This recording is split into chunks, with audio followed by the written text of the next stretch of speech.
Excise department की तरफ से 61.5 लीटर शराब जब्त।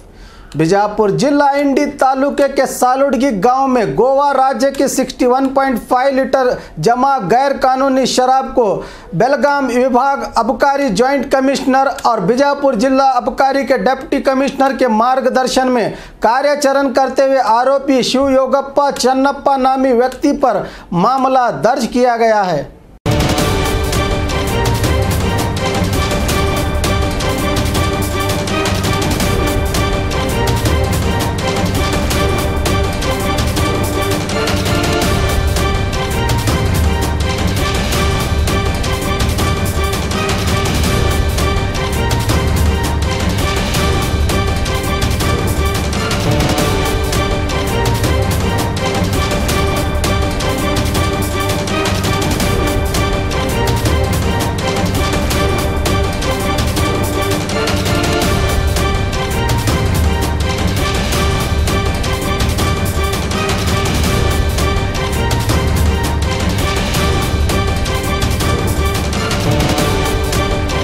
और खबरों के लिए देखते रहिए बी न्यूज़ नेशन।